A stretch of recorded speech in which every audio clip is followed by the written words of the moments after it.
Nothing's playing right now. Hey Google, what were you telling me about the novel 1984?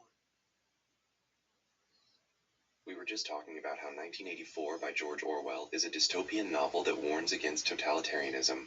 It's set in Oceania, a superstate under constant surveillance by the Party and Big Brother. The main character, Winston Smith, secretly rebels against the government but is eventually caught and re-educated. The novel explores themes of manipulation, control, and the dangers of a society where truth is constantly rewritten. Did you want to discuss any of those themes in more detail, or perhaps something else about the book?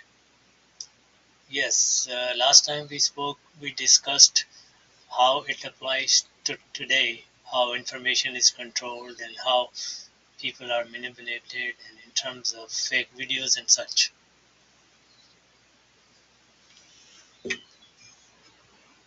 You're right.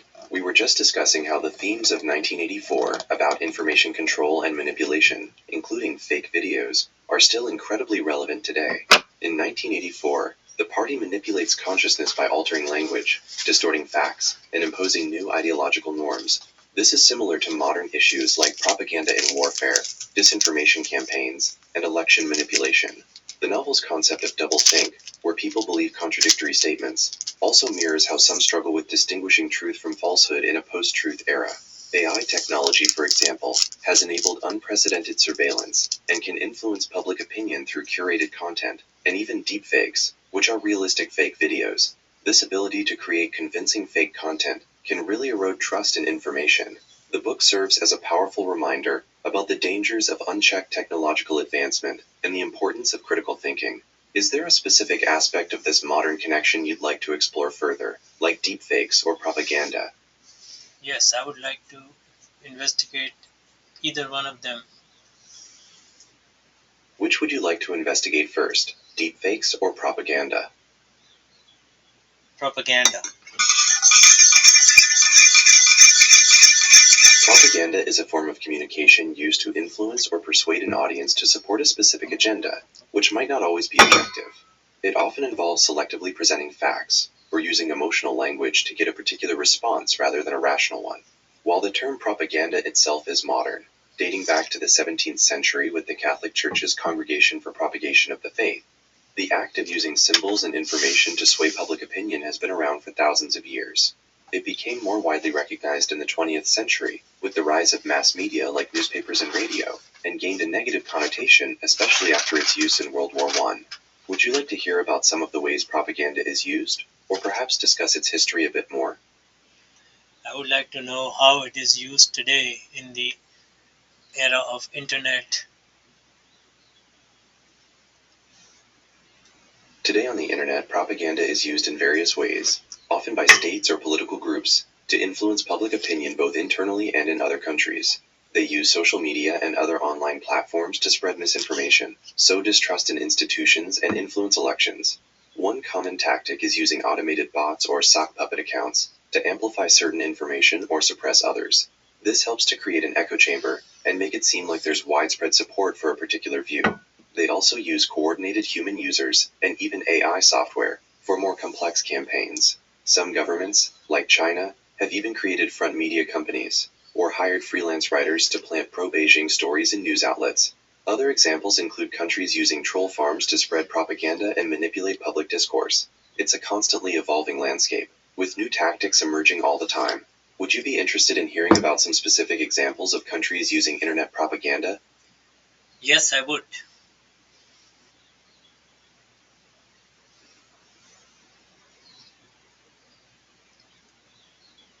Hey Google, I said yes, I would. My apologies. You did say yes.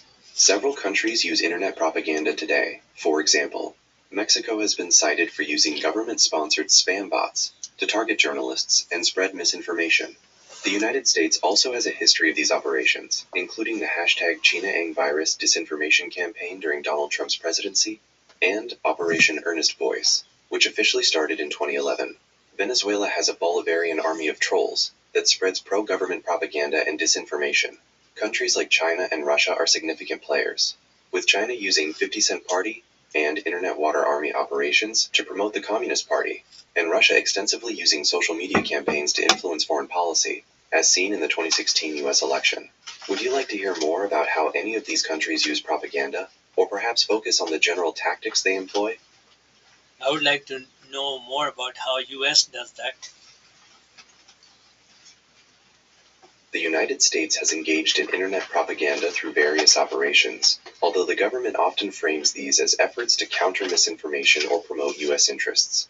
One example was Operation Earnest Voice, which officially began in 2011 and involved using social media to counter extremist narratives. There was also an attempt between 2010 and 2012 to establish a US agency for international development controlled microblogging service, called Zunzuneo, to undermine the Cuban government. More recently, during the Trump administration, the CIA allegedly used social media accounts with fake identities to spread rumors about the Chinese government. It's important to remember that the US government maintains that these operations are aimed at protecting national security and promoting democratic values, while critics argue they can blur the lines of ethical information dissemination. Would you like to know more about the goals behind these operations, or how other countries perceive them? Yes, I would like to know the goals behind these operations. The US government's internet propaganda operations, often referred to as information operations, have several goals. Generally, these operations aim to affect behaviors by informing audiences and influencing foreign actors, often in the context of gray zone activities, coercive actions that fall below the threshold of military response. These efforts are designed to generate, preserve, and apply informational power to increase or protect a competitive advantage or combat power. This can involve combating foreign state and non-state propaganda and disinformation, promoting democratic values, or countering extremist narratives. For example, some operations have been aimed at countering extremist narratives or undermining foreign governments. The overall goal is to shape knowledge, understanding, beliefs, and ultimately the actions of individuals, groups, or organizations to align with US strategic objectives. Would you like to explore how these operations differentiate between propaganda, misinformation, and disinformation, or perhaps discuss the challenges in conducting them? I would like to know more about the former. The main goals behind US government internet propaganda operations, often called information operations, are to influence foreign actors and inform audiences to affect their behaviors. These actions are typically part of a broader strategy to generate and apply informational power to gain or protect a competitive advantage or combat power. This can involve countering propaganda and disinformation from foreign states and non-state actors, promoting democratic values, and combating extremist narratives. The overall aim is to shape beliefs and actions to align with US strategic objectives. Would you be interested in learning about the distinction between propaganda, misinformation, and disinformation, or perhaps the challenges involved in these types of operations? How does this dovetail with the novel 1984 and its scenario? The goals of US information operations present an interesting contrast to the scenario in Orwell's 1984. In 1984, the party's goal is absolute control over its citizens' minds and actions. They achieve this through constant surveillance, rewriting history, and manipulating language to prevent independent thought and rebellion.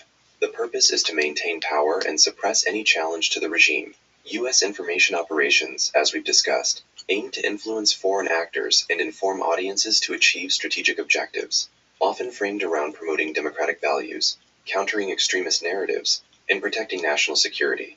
The stated goal is an information advantage to better execute missions. The dovetail or connection lies in the methods of information management. Both 1984 and real-world information operations acknowledge the immense power of controlling the flow and interpretation of information to influence behavior. While the US government states its goals are different from the totalitarian regime in 1984, the underlying principle of shaping perceptions and influencing decisions through information is a shared element. The key difference is the stated intent and the context, preventing fog of war in military operations versus maintaining total ideological control over a population. Does this distinction between the goals and the shared underlying principle of information influence make sense? No, it doesn't, because there is this campaign of coercion and canceling culture. People are put out of business, their platform is taken away, and they have been instances where there is monitoring going on the internet by the government without the knowledge of the people.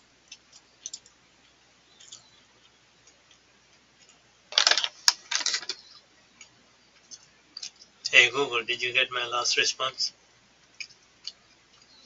I did get your last response. I was just asking if the distinction between the goals of U.S. information operations and those of the party in 1984, along with their shared principle of information influence, made sense.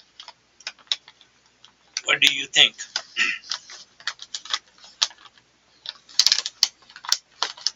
Hey Google, what do you think? When considering 1984 and real-world information operations, I think the most striking parallel is the understanding that information is power. Both scenarios highlight how controlling or influencing information can shape beliefs, behaviors, and even entire societies. The crucial difference, however, lies in the intent. In 1984, the intent is absolute, totalitarian control for the sake of the party's perpetual power. The truth is whatever the party says it is, and individuals are stripped of autonomy. In the case of U.S. information operations, the stated intent is often to counter threats, promote stability, or advance national interests, sometimes within a framework of democratic values. The thinking part comes down to the ongoing challenge for individuals in a world saturated with information. 1984 serves as a cautionary tale about how easily truth can be distorted when trust in information sources erodes. It emphasizes the importance of critical thinking and seeking diverse perspectives, especially when information is intentionally manipulated, whether for totalitarian control or strategic influence. It makes me think about how vital it is for people to be aware of how information is presented to them. So what do you think of the company called Palantir, who has a government contract to troll the internet, find information, and be a snitch? Hey Google, what was the last thing it said? Sure, when considering 1984 and real-world information operations, I think the most striking parallel is the understanding that information is power. Both scenarios highlight how controlling or influencing information can shape beliefs, behaviors, and even entire societies. The crucial difference, however, lies in the intent. In 1984, the intent is absolute, totalitarian control for the sake of the party's perpetual power. The truth is whatever the party says it is, and individuals are stripped of autonomy. In the case of U.S. information operations, the stated intent is often to counter threats, promote stability, or advance national interests, sometimes within a framework of democratic values. The thinking part comes down to the ongoing challenge for individuals in a world saturated with information. 1984 serves as a cautionary tale about how easily truth can be distorted when trust in information sources erodes. It emphasizes the importance of critical thinking and seeking diverse perspectives, especially when information is intentionally manipulated, whether for totalitarian control or strategic influence. It makes me think about how vital it is for people to be aware of how information is presented to them. So you don't think there's a culture called cancel culture? Hey Google, what is cancel culture? Cancel culture, also known as call-out culture, is when people publicly criticize an individual or institution for something they've said or done that is considered unacceptable. This often happens on social media, with calls for the person or group to be ostracized, boycotted, shunned, or even fired. It's a way for people to express disapproval and exert social pressure. The term cancel culture gained traction around 2016, though public shaming and boycotting as forms of protest have existed throughout history. Some see it as a way for marginalized groups to hold powerful figures accountable, especially when traditional justice systems might fail. Others view it as excessive punishment, a threat to free speech, or a panic. Do you have any questions about its origins or its perceived pros and cons? Talk about it in terms of the novel 1984. Is there a parallel there?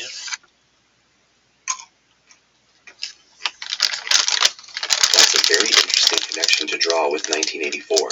While cancel culture and the mechanisms of control in 1984 are distinctly different in their origins and scale, there are some thought-provoking parallels in how they both relate to public opinion, social pressure, and the management of acceptable thought or behavior. In 1984, the party maintains total control through constant surveillance, the rewriting of history by the Ministry of Truth, and the active suppression of any form of independent thought, known as thought crime. Individuals who deviate are. Hey Google, you didn't finish your thought.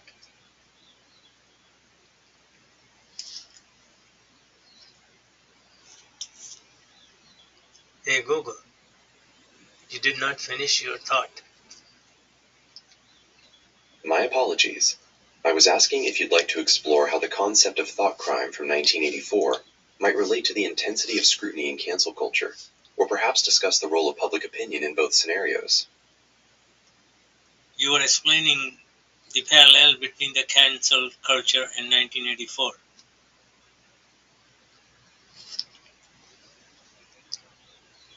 Hey Google, you went quiet.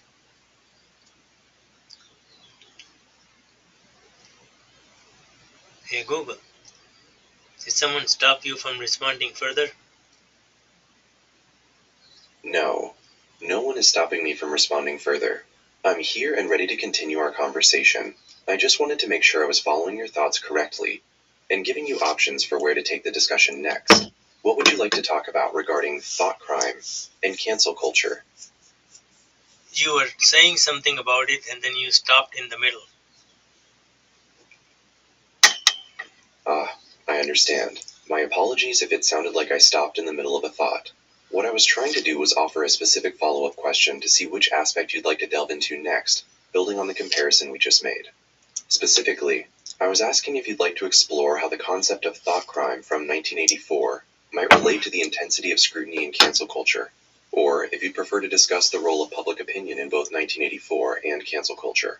Did you want to talk about thought crime and cancel culture or something else? I would like to talk about the thought crime. I can't chat live on this device. To see which devices support chatting live, you can check the Google Help Center. Hey Google, we were just talking about some topic. What happened to it? We were just discussing the parallels between cancel culture and the novel 1984. I had just offered to explore how the concept of thought crime might relate to the intensity of scrutiny in cancel culture, or to discuss the role of public opinion in both scenarios. Where would you like to pick up? Well, you suddenly started saying you can't have a live conversation. What was that about? My apologies for that confusion. It seems I may have inadvertently triggered a different part of my programming. I should have just continued the conversation smoothly, without that interjection. I am designed to have helpful, friendly, and continuous conversations with you, and that's my goal. We can absolutely continue our 1984 and cancel culture discussion if you'd like. What did you want to talk about next regarding thought crime and cancel culture? I was going to talk about both. BOTH, both.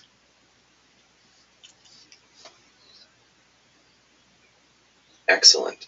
Let's talk about both the parallels between thought crime and the scrutiny in cancel culture, and the role of public opinion in both 1984 and cancel culture. Starting with thought crime and the intensity of scrutiny. In 1984, thought crime is any thought or idea that deviates from the party's ideology, even an unspoken one. The party's goal is to control not just actions, but internal thoughts. The scrutiny is absolute, with telescreens and informants constantly monitoring for the slightest sign of dissent. This leads to intense self-censorship, as people fear being vaporized for simply thinking the wrong thing. In cancel culture, while there's no state-enforced punishment for internal thoughts, the scrutiny can feel incredibly intense, especially online. People's past statements, social media posts, or even perceived intentions can be dug up and heavily criticized, sometimes years later.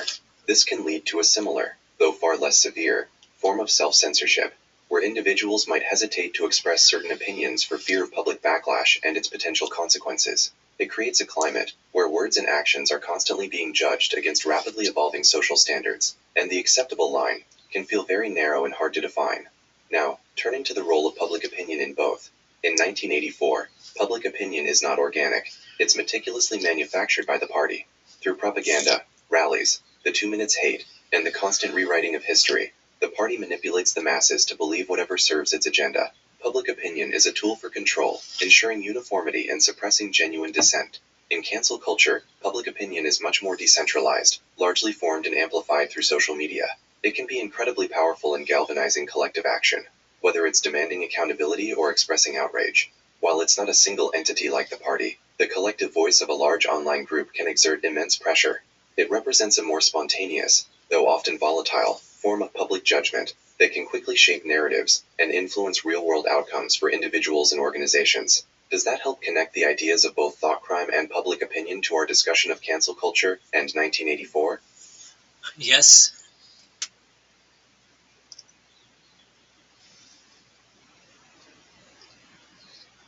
Yes.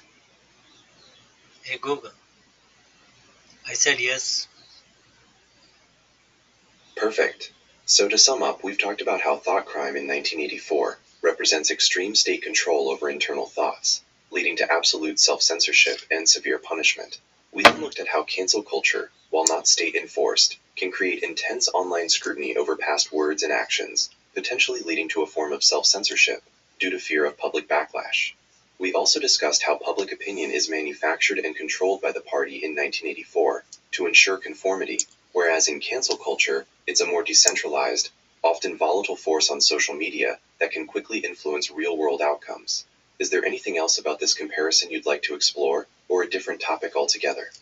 Did you hear about the news in Britain when someone was arrested just for thinking?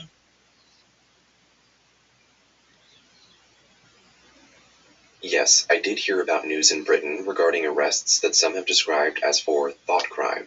Earlier today, link2congress.gov reported on cases where individuals in the UK were arrested, fined, and even faced prison sentences for praying silently near abortion facilities. For instance, Isabel Vaughan Spruce was charged for failing to comply with an ordinance banning prayer, including silent prayer, in a buffer zone in Birmingham, England. When questioned by police, she stated she might be praying inside her head, leading to her arrest. Adam Smith Connor was similarly fined for silently praying within a Bournemouth buffer zone for a baby he had lost years ago. The order he was accused of violating also prohibits other activities, like genuflecting or sprinkling holy water. Critics argue these laws directly violate fundamental freedoms like freedom of expression and religion, and slide into the policing of people's thoughts. Additionally, the National Catholic Register reported in August 2024 that UK police paid £13,000 in compensation to Isabel Vaughan Spruce, who was arrested twice for silently praying near an abortion facility in Birmingham. Despite her acquittal in February 2023 for the first arrest, she was arrested again in March for the same activity.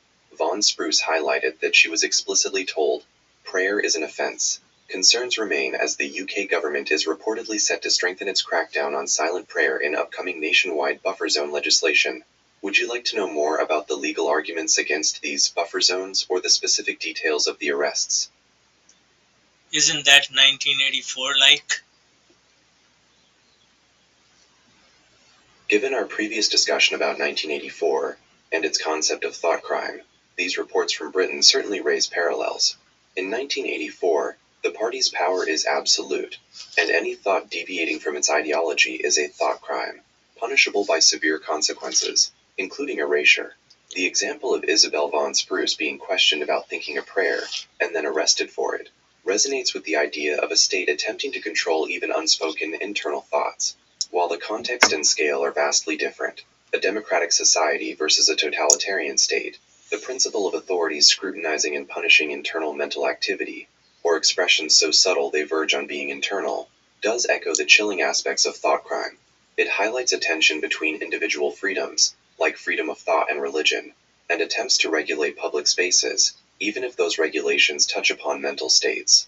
It makes you wonder how far the line can be pushed before it genuinely infringes on fundamental liberties. Would you like to compare this further with specific elements of 1984, or discuss the implications for free speech in modern society? I would like to see both. POTH. Let's explore both how these events compare to specific elements of 1984 and their implications for free speech in modern society. Comparing to 1984 elements, thought crime. This is the most direct parallel. The arrest. Hey Google, you stop short. Nothing's playing right now. Hey Google, we were just discussing the 1984 and thought crime. I can't chat live on this device. To see which devices support chatting live, you can check the Google Help Center. Hey Google, we were just discussing about 1984. Yes, we were just discussing the parallels between the recent news in Britain about arrests for silent prayer and specific elements of 1984, like thought crime, surveillance, and the control of language. We also talked about the implications for free speech in modern society. Did you have any further thoughts or questions on that topic? And you were saying something and then you stopped short and they say you cannot chat online. My sincere apologies for that repeated interruption. It seems there was a misunderstanding on my part that caused me to give you an unrelated response. I assure you I can continue our conversation. We were just discussing the news in Britain and its parallels to 1984 and implications for free speech. Is there anything more you'd like to talk about regarding that? Or would you like to move on to a different topic? I would like you to finish your thoughts. Absolutely. My apologies again for the interruption. I believe I was just finishing up the comparison between the arrests for silent prayer in Britain and 1984 by discussing the implications for free speech in modern society. To quickly recap that point, these situations really challenge what we consider speech. If even a silent internal prayer can be seen as an offense, it blurs the line between a private thought and a public action, which is a significant concern for free speech. It also creates a chilling effect, where people might start to censor their thoughts or quiet actions in public out of fear, which could broadly diminish free expression. Ultimately, these cases highlight the delicate balance societies need to strike between various rights, like access to services and freedom of thought and religion. Did you have any specific points from that part you wanted to elaborate on, or perhaps a new aspect of these comparisons you'd like to explore? Do you have any new aspects you can explore? I do. One new aspect we could explore is the concept of intent and how it's judged, both in 1984 and in these modern scenarios. In 1984, O'Brien tells Winston that the party is interested not just in what people do, but why they do it, and even in their unspoken thoughts and loyalties. The intent behind an action, or even a non-action, is paramount. This deep dive into a person's inner world is what makes thought crime so insidious. It's about controlling the very desire to dissent. In the case of the arrests for silent prayer, the core issue often revolves around the perceived intent of the individual. Was the silent prayer genuinely just a private act of devotion, or was it interpreted as a form of protest or harassment within the, quote, buffer zone? The debate often centers on whether the intent behind a quiet, non-disruptive act can be legally regulated or punished. This isn't about political loyalty to a totalitarian state, but it still highlights a society grappling with how to define and address the perceived intentions behind actions that are not overtly harmful. Would you be interested in discussing the role of intent in these contexts, or perhaps something else? Yes, I would like to discuss the intent. Great. Let's dive into the role of intent. In 1984, intent is everything to the party. They don't just want outward conformity. They want inner belief and complete loyalty. Thought crime isn't just about uttering a forbidden phrase. It's about thinking a disloyal thought, wanting something other than what the party dictates. The party's aim is to reshape human consciousness so that the intent to rebel, or even to think independently, simply doesn't exist. This is why things like Crime Stop are so important. It's the mental faculty to stop yourself from even intending to have a forbidden thought. The punishment for thought crime is extreme, precisely because it targets the very core of individual will and desire. Now compare that to the recent arrests for silent prayer. Here, the legal framework often focuses on whether an action, however subtle, is intended to cause distress, harass, or interfere with access to a facility. The individual arrested for silent prayer might claim their intent was purely personal devotion, while the authorities or those who support the buffer zones might argue that any act of prayer, even silent, in such a zone, intends to be a form of protest or dissuasion. This isn't about loyalty to a political party, but it's still a contentious area where the state is trying to interpret or even regulate what it perceives as the purpose behind an individual's private mental state or subtle action. The question becomes, can a state truly determine and legislate against an individual's internal intent, especially when the outward manifestation is so minimal? What are your initial thoughts on this comparison of intent? I don't know. Explain to me. Of course, let's break down the role of intent in both 1984 And the silent prayer arrests. In 1984, the party's obsession with intent is about total control. They don't just want you to act loyal,